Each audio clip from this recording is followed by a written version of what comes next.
So it is day 2, and yes, I'm probably going to be doing it a daily for a week at least of what it's like for me so far to progress into this management role. And somebody dropped a comment actually on that first video of yesterday, offering realistically what is smart advice about sort of being careful what you say about people. Because if I work in a real small place. If somebody's to find the video, or whatever, it's pretty obvious that certain fingers are going to be pointed at them. So it's like, okay, so with that in mind, how can I discuss my experiences without, like, you know what I mean, without like pointing too many fingers in certain directions at certain people? And the trick there is I don't know if I specifically can, because we are like such a small team. Like, we're really, really small. But my experience today has kind of just added on to yesterday. So it's a new month. It is the 1st of October today. And we are doing one-to-ones with my actual boss.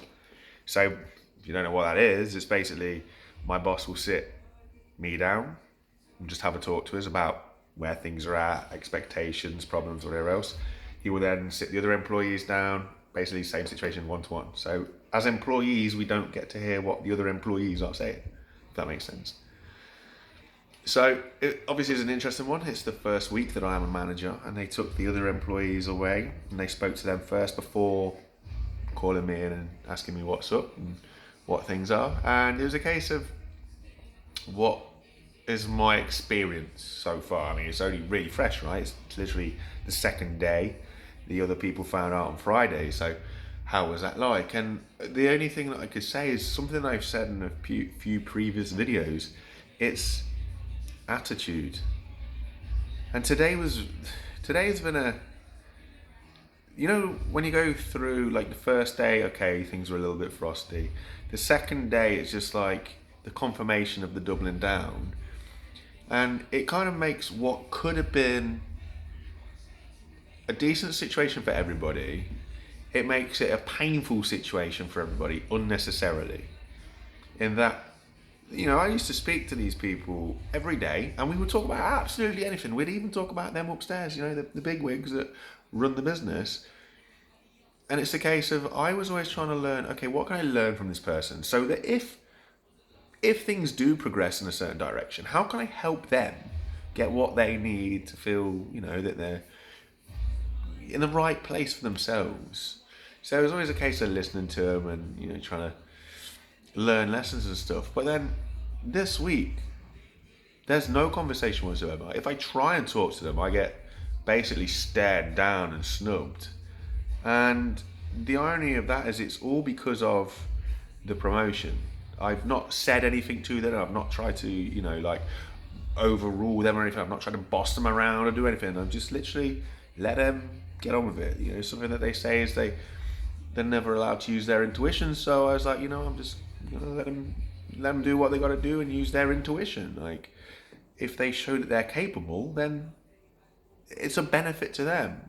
But unfortunately, it's not played out that way at all. So it's kind of, it's a bit stupid. I can't help but feel it's very childish, and the attitude is completely changed. And it's just because of, like I say, it's because of the promotion. But the irony there is, they were in line for this spot, but they didn't want it. And apparently, my boss did say that, they accepted that they didn't want it, and it was kind of theirs to lose almost. But if that's the case, why they got to be so frosty with me, man? Like, if somebody offers you something and you say no, you can't then be pissed at somebody who says yes if it's then offered onto them, right? But that is the situation that I face, and it's just like, okay, how can I manage this situation with this person? Because it's like, I don't want things to turn into some sort of unspoken battle where it's like the only time that they'll do any work is if we've got daily clipboards basically, and you put the work on the clipboard, they do the work, and then when they're worked, everything gone off the clipboard, there's a whole rack of stuff. You just go over to the rack and pull from that rack. That's what they've been doing. Now all of a sudden, now I'm the manager, it's a case of, oh, well, if it's not on the clipboard, I'm not doing it. And it's just like, okay, well, would you be able to do this, please? And it's just met with not even friction. It's just met with a straight, blunt kind of rebellion of they don't say no, but they'll just shuffle around a bit and then they'll go pick something else off the board, which I don't really mind because at least they're doing something. It might not be what I asked them to do, but if I learn that that's how this person's going to be, I mean, I've known that they've been a little bit rebellious the time that I've worked with them. So if I know that that's how they're going to do things, and I'll just kind of put it out there, like I'll just say, oh, could you do this, please? And then knowing that they're not going to do that, but they're going to do something else instead, it's kind of a win-win, right? Because work gets done regardless. And I just manage the fact that they're not going to do what I ask them to do, fine. So I'll ask them to do something I don't want them to do. They won't do it. They'll go do something I do want to do. You know what I mean? It just feels that it's playground games. And I like this person, don't get me wrong. I really got on with them before I got the promotion. And now it seems that, I don't know, like I'm not allowed to get on with them because I'm a straight white male and the two bosses are straight white men, and that's the issue. But they're not willing to see that they were offered the exact same position, but they said no, they didn't want it. They've threatened to leave like 4 times, and they don't understand how maybe that played its part. This is what I'm trying to say about attitude. I suppose I've seen my attitude to this workplace. I've tried to be like really sort of forward and positive and just, I don't know, just get on with it and don't complain about it. But whilst working here, I've also been able to see the other side of the attitude. I've been able to see somebody who really doesn't want to be here, drags their heels, complains about everything. And if it was like a very lived example of life, I think that alone shows me a lot of stuff, because it's like, I get that we all have times when we just don't want to do anything. We all feel completely and utterly beaten down and it's just bleh. And I kind of, it's like I see them as the negativity in life and the, you know, the, I don't want to say depression, but the sort of, the gloominess of life, if you like. And then I look at myself and it's like, I don't want to say that I'm the upbeat, happy, yeah, everything's great kind of thing, but it's a more, at least neutral approach. Like I come in, I'm told to do something, it's like, okay, cool. It's not like, oh yay, let's do it. It's just that kind of neutral approach where it's not a negative. And that seems to be enough. As long as it's not a negative, it seems to be enough. So for the last sort of 9 months, I've gone through life trying to pick myself up from the absolute mess that I was in. I've tried to at least be a neutral level, because I think as somebody who's, you know, been sort of diagnosed as bipolar, being on that neutral is the best place for us, because the whole point about bipolar is you have the extreme highs, but you also get the extreme lows. And the highs are great because they're highs, but obviously the lows are horrendous. So if you can kind of shrink those down, so yeah, you know what, the highs aren't always going to be as high, but that also means the lows aren't going to be as low. So if you can bring those two together and you find this nice neutral middle ground where you can go, you know what, things are actually okay. They might not always be good, they might not always be bad, they're manageable, they're okay. And I think it's kind of an attitude that I've tried to really push this year, 2024, where it's like trying to, I want to say accept everything. Accept might not be the right word, but manage everything in a better way, in a more sensible way. It's not a case of taking emotions away, but it's been a real case of, okay, why do I feel that, you know, I'm over emotional? Why do I feel that I'm overwhelmed? Why do I feel this way? And just like sit with it. And I know that's something that, you know, you hear, like, oh, just sit with your emotions. But what does that mean? And it's like to actually, for me anyway, is to break it down. It's like you usually have an emotional response to something. The emotional response is usually like a knee-jerk thing, right? So you feel something and you're like, ah! To sit with that emotion is to basically go, okay, I feel this way. Why do I feel this way? I feel this way because of this situation. Okay, what is it specifically about this situation? And it just feels like the more I kind of ask the questions of myself when we break it down, it's like, so why do you feel all, you know, emotions running wild again? And you're like, I don't really know, because when I break it down, it makes a little bit more sense and it's okay. And I think that's what I've been trying to do, is just feel a little bit more okay with things.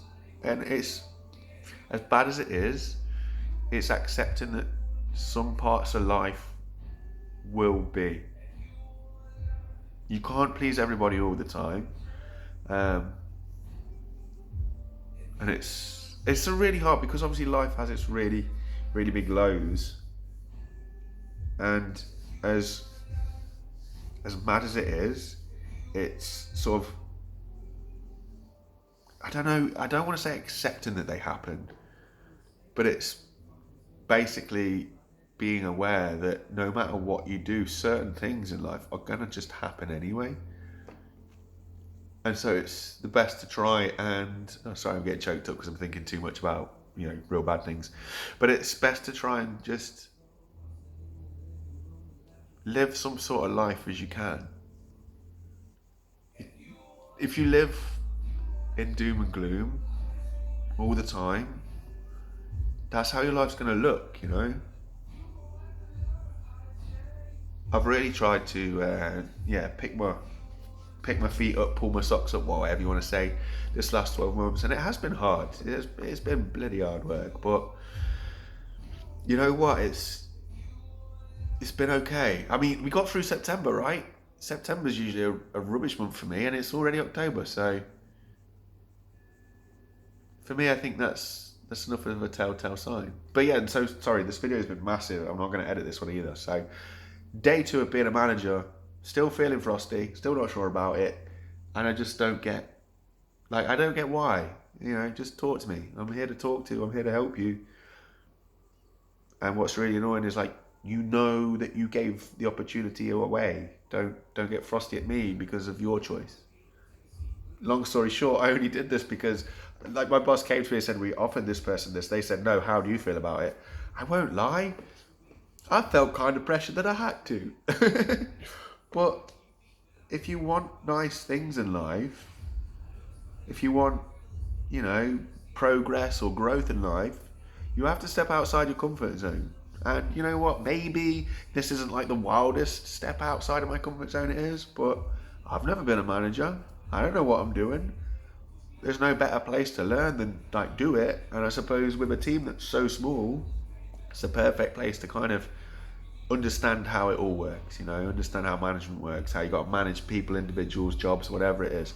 It's always best to start small. Day 3 tomorrow should be completely different because, it's sort of going to be on my own and with the new member of staff, because the other member of staff doesn't come in on a Wednesday. They got stuff that they have to do personally, which is fine. I also have my therapy on a Wednesday morning, so I miss 2 hours of the day on a Wednesday, so it's going to be interesting there. But we'll see how it goes. It's just really, really interesting. I think that's what I'm trying to take away from life, is the experiences, and how is it interesting? Is it fun? Is it crazy? Is it mad? Is it sad? But yeah. Anyway, sorry for the ramble. I was only expecting this to be a couple of minutes, and yeah, we're nearly at 14 minutes. Love you guys. Peace out. Bye.